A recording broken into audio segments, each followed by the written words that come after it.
आज मैं ending explain करने वाला हूँ the last house on the left की, जो 2009 में आई थी।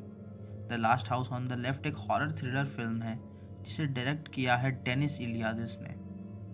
इस मूवी की IMDb रेटिंग है 6.6 आउट ऑफ 10 और रॉटन टोमेटोज पे इट्स 41% और 87% गूगल यूजर्स ने इसे पसंद भी किया है। तो बिना कोई वक्त गवाए आइए शुरू करते हैं। तो मूवी की स्टार्टिंग में हम देखते हैं एक क्रिमिनल को जिसे दो डिटेक्टिव्स गिरफ्तार करके पुलिस स्टेशन ले जा रहे होते हैं। तभी वहां एक कार आती है और डिटेक्टिव्स की कार को ठोकर मार देती है, जिससे दोनों डिटेक्टिव्स जख्मी हो जाते हैं। उस कार में से एक आदमी और एक औरत निकलती है जो उस क्रिमिनल के ही टीम मेंबर्स होते हैं। वो तीनों मिलकर उन डिटेक्टिव्स को मार देते हैं और वहां से चले जाते हैं। अगले सीन में हम देखते हैं एक लड़की को जो एक स्विमर होती है जिसका नाम होता है मैरी।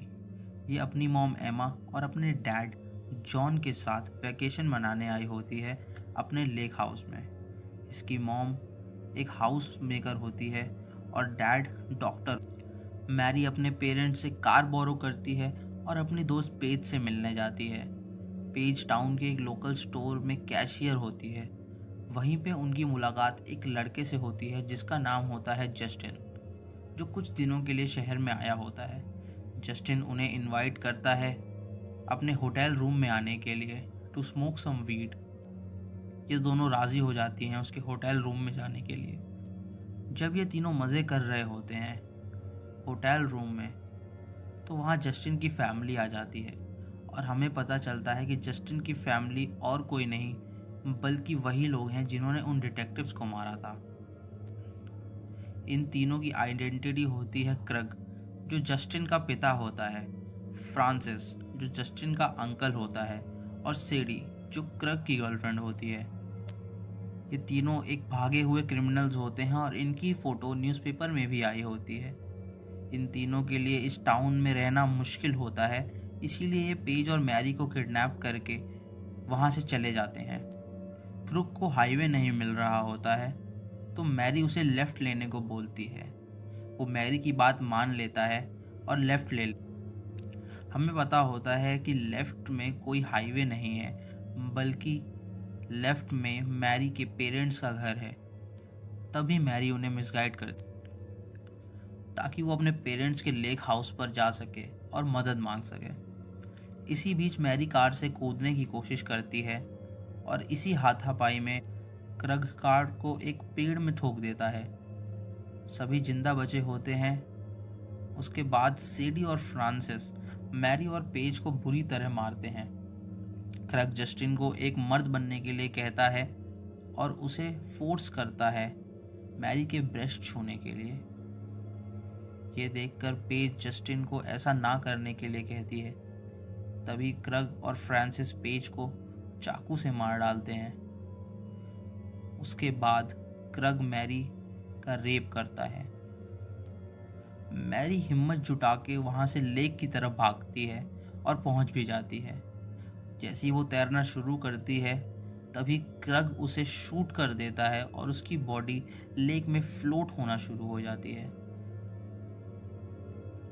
तभी भारी बारिश और तूफान आता है और क्रग, फ्रांसिस, सेडी और जस्टिन के पास कोई आशियाना नहीं होता, तो ये पास ही के घर में मदद मांगने जाते हैं एक रात के लिए रुकने के लिए। यहाँ हमें पता चलता है कि ये घर किसी और का नहीं बल्कि मैरी का ही घर है और उसके पेरेंट्स उनकी मदद करने के लिए तैयार भी हो जाते हैं। जस्टिन को ये बात पता चल जाती है कि ये एमा और जॉन मैरी के ही पेरेंट्स हैं। जस्टिन मैरी का नेकलेस काउंटर पे रख देता है ताकि वो उन्हें आगाह कर सके कि उनकी बेटी खतरे में है। जॉन और मैरी उन्हें अपना गेस्ट हाउस में रहने के लिए जगह दे देते हैं। तभी उन्हें घर के बाहर मैरी अधमरी अवस्था में मिलती है। दोस्तों, मैरी मरी नहीं होती है, वो बच गई होती है गोली लगने के बाद भी, और वो स्विमिंग करके अपने घर पहुंचती है इस हाल। जॉन उसका ट्रीटमेंट करता है और उसी दौरान एमा को काउंटर पे पड़ा नेकलेस मिल जाता है। जिससे वो समझ जाते हैं कि मैरी का ये हाल इन लोगों ने ही किया है जो उसके घर में रह रहे हैं। वो ये बात जॉन को बताती है और जॉन बदला लेने के लिए उसे बोलता है। वो वो जॉन को ये भी बताती है कि शायद जस्टिन ने ये नेकलेस काउंटर पे रखा है ताकि वो उन्हें बता सके कि इसकी हालत इन्हीं लोगों ने की है।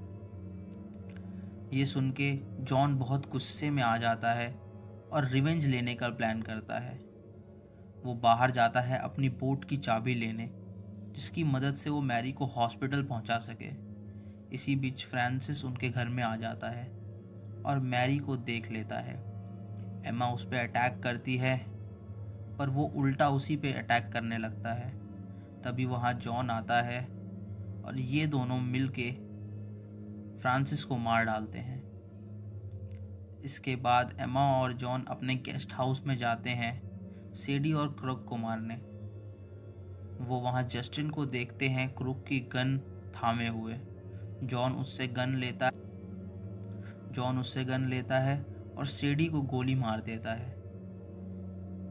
क्रग सावधान हो जाता है और वहां से भाग जाता है। एमा सेडी को मार देती है और जॉन क्रग का पीछा करता है। क्रग पकड़ा जाता है। जॉन क्रग को पैरालाइज करता है और उसका सर एक चालू माइक्रोवेव में डाल देता है, जिससे उसका सर एक्सप्लोड हो जाता है। फिर हम देखते हैं एमा, जॉन, जस्टिन और मैरी को बोट में जाते हुए हॉस्पिटल के लिए, और मूवी यहाँ ख़त्म हो जाती है। दोस्तों, आपके मन में कुछ सवाल होंगे तो मैं उन्हें क्लियर कर देता हूँ। पहला सवाल ये होगा कि ये लोग जस्टिन को क्यों नहीं मारते हैं। तो इसका जवाब बिल्कुल सिंपल है। जस्टिन को ये इसीलिए नहीं मारते हैं क्योंकि जस्टिन एक अच्छा इंसान होता है।